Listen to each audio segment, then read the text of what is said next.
काकू जी हमारे पागल हो जाएंगे, उनका तो बेटा वापस आ गया और शायद बाकी दीदी। बस दोबारा मेरे सामने पत्र लिखा कि कोई बात मत करना।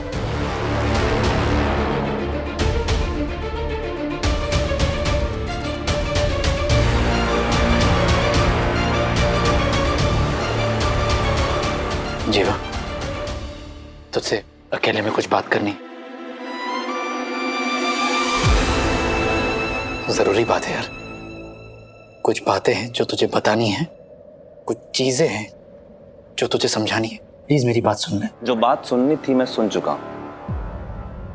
ये बातें ही वजह थी जो मैं खुद ही लोगों के रास्ते से हट गया और अपनी शादी के अगले दिन ही घर से वापस आ गया।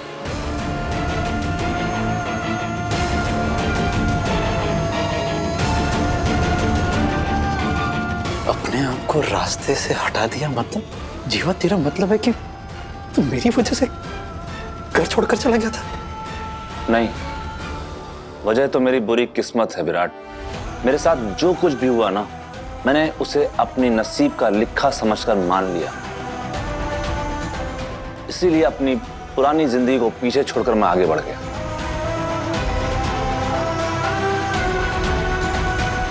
खैर छोड़ो, बच्चे मेरा इंतजार कर रहे हैं। मुझे उनके साथ कुछ वक्त गुजारना है। आज उनके लिए बहुत खास दिन है। मैं सुबह आप लोगों के साथ चलूंगा। हाँ, आप लोग भी खाना जरूर खा के जाइएगा। वैसे कितने बजे निकलना है? 11:30 बजे।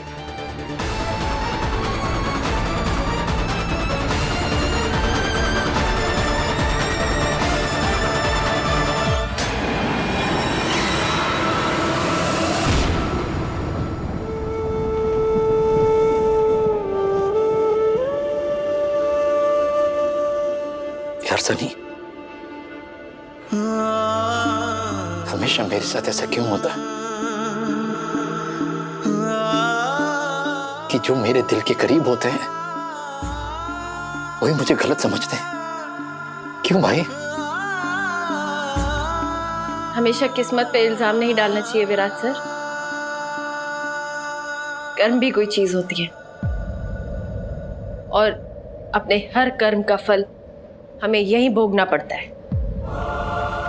ये भाग्य, किस्मत, फेट, ये सब हमारे लिए गए फैसलों का नतीजा है, बस, और कुछ नहीं।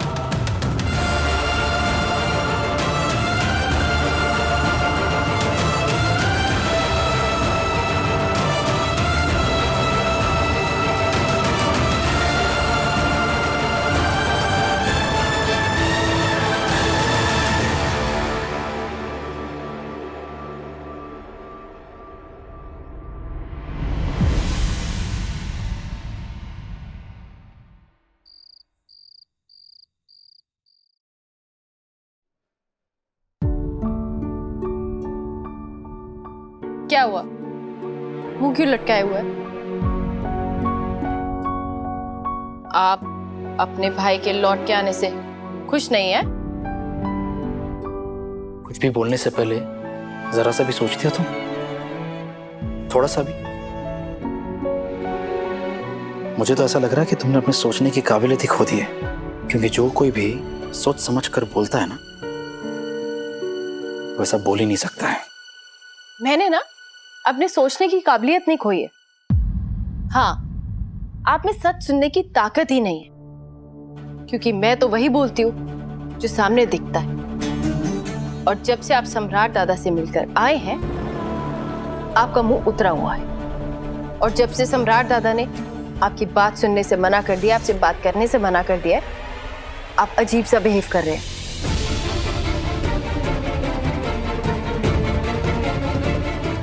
क्या हुआ अगर उन्होंने आपसे कुछ कह दिया तो? आप उनके बारे में भी तो सोचिए, उन पर क्या बीत रही होगी, उन्हें कितनी तकलीफ हुई होगी जो उन्होंने रातों रात अपना सब कुछ छोड़ने का फैसला कर लिया। मैं तुम्हारा तहे दिल से शुक्रिया अदा करता हूं जो तुमने मुझे अपने खोए हुए भाई से मिलवाया है। लेकिन प्लीज अब मेरे घर के मामलों में दखल मत देना, गुजारिश है तुमसे, प्लीज।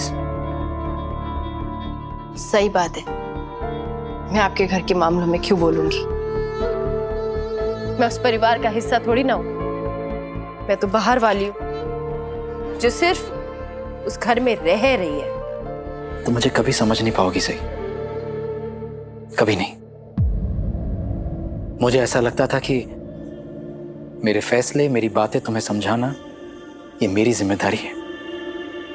मुझे ऐसा लगता था कि तुम्हारा मुझे ना समझ पाना कहीं ना कहीं मेरी गलती है, कुछ ना कुछ मैं गलत कर रहा हूं।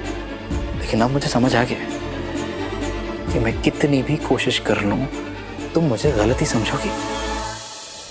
इसलिए यही बेहतर होगा कि मैं कोशिश ही करना बंद कर दूं। आज के बाद मैं अपनी किसी भी हरकत के लिए ना तुम्हें कोई जस्टिफिकेशन दूंगा, ना किसी बात को समझाऊंगा। मुझे पहले भी लोग गलत समझ चुके हैं, हर्ट कर चुके हैं, लेकिन जिस तरह से तुमने मुझे तकलीफ पहुंचाई है, जितनी बेइज्जती की है, वो किसी ने नहीं की है, और ये मैं कभी नहीं भूलूंगा। मेरे कुछ सोचने या कहने से आपको क्या फर्क पड़ता है? आप तो खुश होइए ना कि जो आपके खास है उन्होंने आपकी इंसल्ट नहीं की।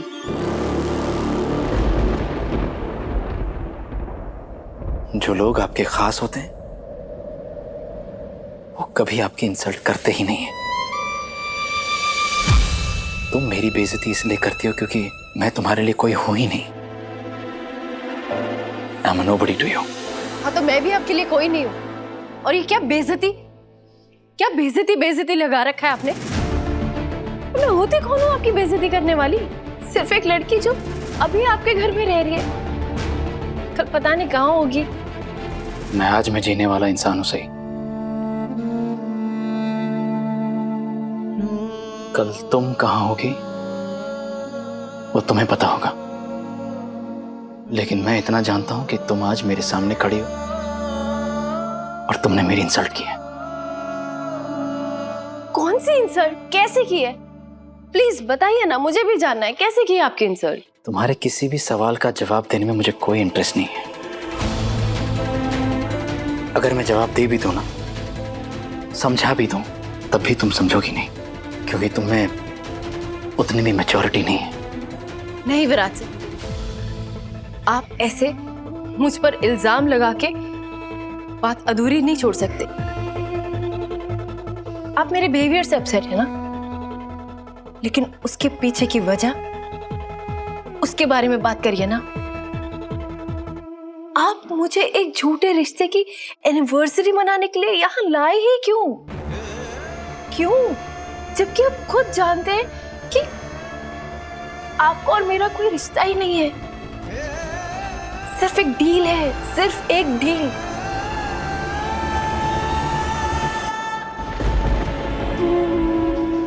आपको अगर एनिवर्सरी सेलिब्रेट करनी भी थी तो नागपुर में करते ना, पूरे परिवार के सामने उनके साथ, तो मैं भी खुशी खुशी हिस्सा लेती, पार्टिसिपेट करती। लेकिन ऐसे छुप छुपा कर क्यों?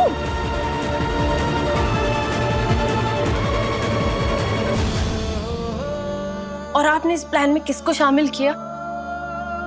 अपने भाई को और बेस्ट फ्रेंड को, क्योंकि ये बात आप अच्छी तरीके से जानते हैं कि वो किसी के सामने आपके खिलाफ अपना मुंह नहीं खोलेंगे,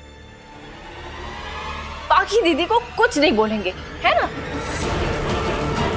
यही था ना आपका घटिया प्लान, एक साथ दो कश्तियों में सवार होने का मास्टर प्लान।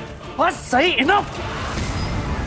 जब से हम यहाँ पहुंचे हैं तब से तुम मुझे जलील किए जा रही हो, लेकिन आज तुमने अपनी सारी हदें पार कर दी।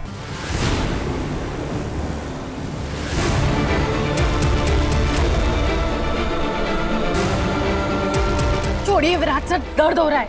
हो रहा है ना, मुझे भी दर्द हो रहा है। तुम सोच भी नहीं सकती उतना दर्द हो रहा है मुझे।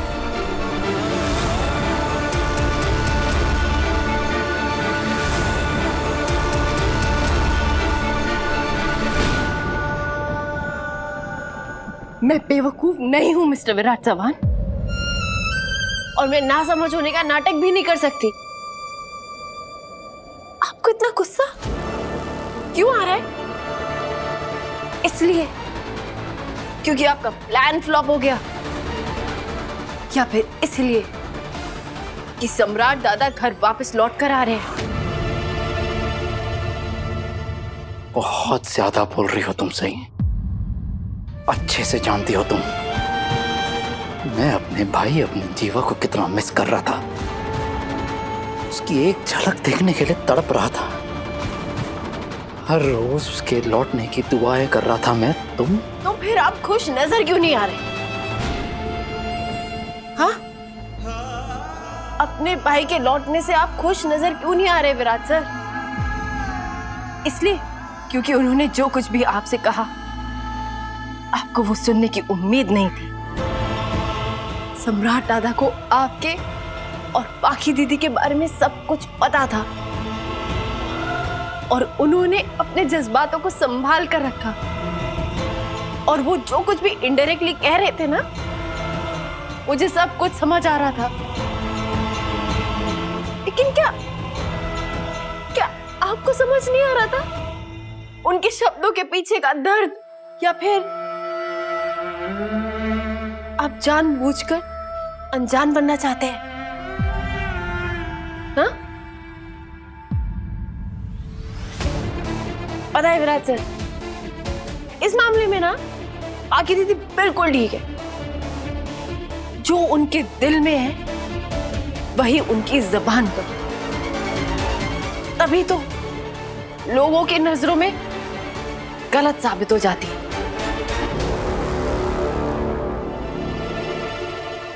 दरअसल इस सब में सिर्फ और सिर्फ अगर कोई गलत है तो आप।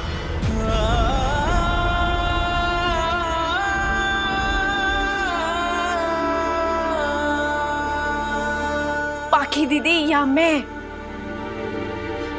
आपको किसी एक को चुनना होगा, आपको फैसला लेना होगा। आप हम दोनों को धोखा देकर बच नहीं सकते। आपको सम्राट दादा को सब कुछ बताना होगा, सारी गलतफहमियां दूर करनी होंगी। आप अपने स्वार्थ के लिए 4-4 जिंदगियां बर्बाद नहीं कर सकते विराट सर।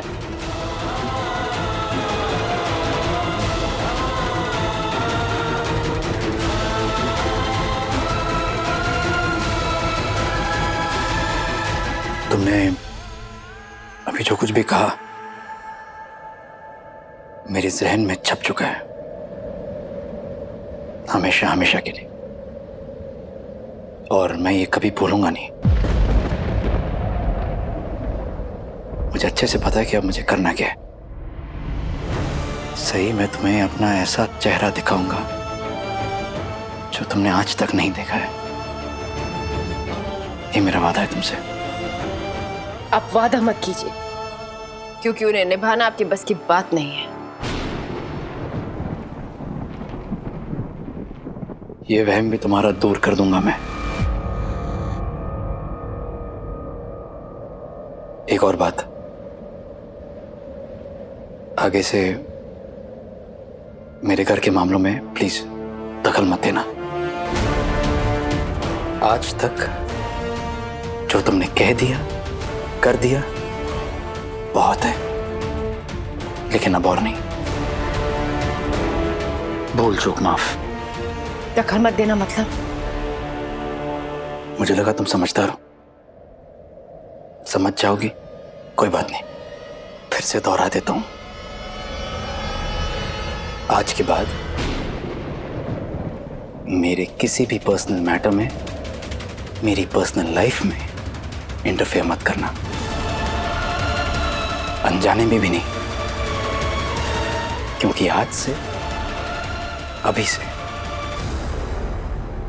मैं तुम्हारे साथ अपने सारे रिश्ते तोड़ता हूं।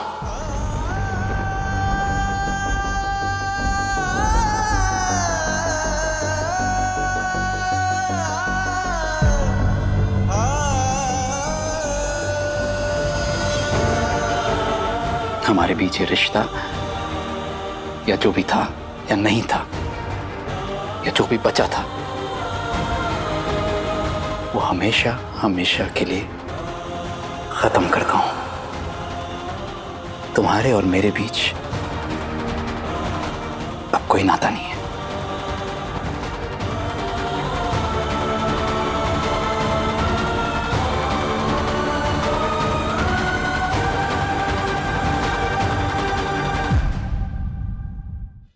पत्रलेखा ने अपने आई बाबा के घर जाने का मन बना लिया है। कुछ दिनों के लिए मैंने उसे रोक तो लिया, लेकिन उसकी बातें सुनकर मुझे नहीं लगता वो ज्यादा दिन यहाँ रुकेगी। वही हमारे सम्राट को गए हुए 1 साल से ज्यादा हो गया है और इस 1 साल में उसकी कोई खबर समाचार न्यूज भी नहीं आई है।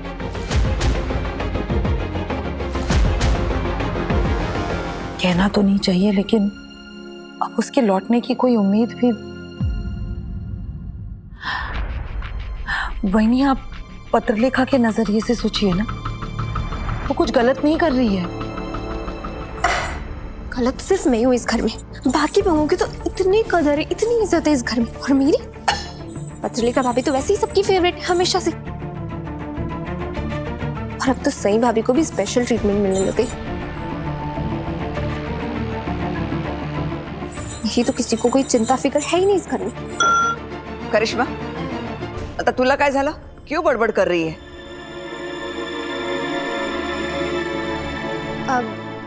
देखिए ना काकू, मोहित किसी ट्रिप पर गया है, वो भी अकेले, और मुझे साथ नहीं ले गया। और तो उसने मुझे वहां से फोन तक नहीं किया है। अब मैं बड़बड़ ना करूं तो और क्या करूं? मेरी तो किसी को फिक्र ही नहीं है इस घर में, मेरे पति को भी नहीं। करिश्मा, तुझे उसे कहना चाहिए था ना अपने साथ ले जाने के लिए। तूने क्यों नहीं कहा, बता। आपको क्या लगता है कि मैंने नहीं बोला होगा उसको? मैंने बोला उसे कि मोहित, वैसे तो तुम मुझे कहीं भी साथ नहीं ले जाते हो, अब मौका मिला है तो मैं भी साथ चलती हूँ। लेकिन उसने पता है क्या कहा? कि थिएटर के काम से जा रहा हूँ तो मैं तुम्हें साथ नहीं ले जा सकता। ये मोहित को ऐसा क्या काम आ गया होगा? पता नहीं इस घर के बेटों को क्या हो गया है। घर वालों की कुछ पड़ी नहीं है उन्हें। मोहित करिश्मा को नहीं लेकर गया, और विराट को कितना कहा मैंने कि पत्रलेखा को अपने साथ ले जाए, लेकिन नहीं, उसने भी मेरी बात टाल दी। विराट दादा सई बहनी के साथ किसी ऑफिशियल ट्रिप पे नहीं गए, तो फिर दादा बहनी को झूठ बोल के लेके गए अपनी एनिवर्सरी मनाने। करिश्मा, ऐसी बातों पे मुंह नहीं बनाया करते, बल्कि तुम्हें तो खुश हो जाना चाहिए कि मोहित काम कर रहा है। देखो, विराट जैसे ऑफिशियल ट्रिप पे गया है, बस वैसे ही मोहित काम की सिलसिले में गया है। बस अश्विनी मामी, आपका बेटा इस घर का सबसे आदर्श बेटा नहीं है, तो आप प्लीज उसके मिसालें देना बंद कीजिए। आप सभी लोग विराट की सो कॉल्ड ऑफिशियल ट्रिप को लेकर अपसेट है, लेकिन अगर मैंने आप सभी लोगों को यह बता दिया ना जो मुझे पता है, तो पता नहीं आप लोग वो बर्दाश्त भी कर पाएंगे या नहीं। क्या मतलब है तुम्हारा? क्या जानती हो तुम विराट के बारे में? क्या पता है तुम्हें? अश्विनी, वो कुछ बात कर रही है, उसे अपनी बात पूरी तो करने दो। हाँ, तो वही तो ऐकते सैमी। लेकिन अगर ये मेरी बहू और बेटे के बारे में कुछ बोलेगी तो मैं तो बीच में कूदूंगी ही ना। इसलिए तो मैं इसे पूछना चाहती हूँ कि क्या पता है तुम्हें विराट के बारे में, क्या जानती हो तुम? ऐसे ताने मारने से तो बेहतर है ना सबके सामने खुल के बता दो ना। आपको जानना ही है ना, तो सुनिए। आपका आदर्श बेटा सबको बोलकर गया है कि वो उसके ऑफिस की तरफ से एक ऑफिशियल ट्रिप पर गया है। वो बस एक सफेद झूठ है।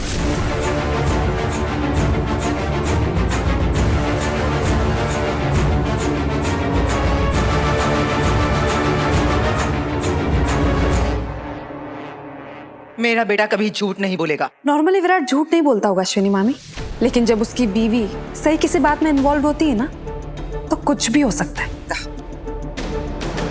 लेकिन पत्रलेखा, विराट ऐसा क्यों करेगा? क्योंकि बड़ी मामी वो अपनी बीवी के साथ छुट्टियों पर जाना चाहता था। उसे ऐसा लगा होगा कि कहीं आप लोगों को ये आइडिया पसंद नहीं आए और उसके ऐसा करने से आप लोग मना कर दें, इसीलिए उसने ये ऑफिशियल ट्रिप की छोटी कहानी सुनाई।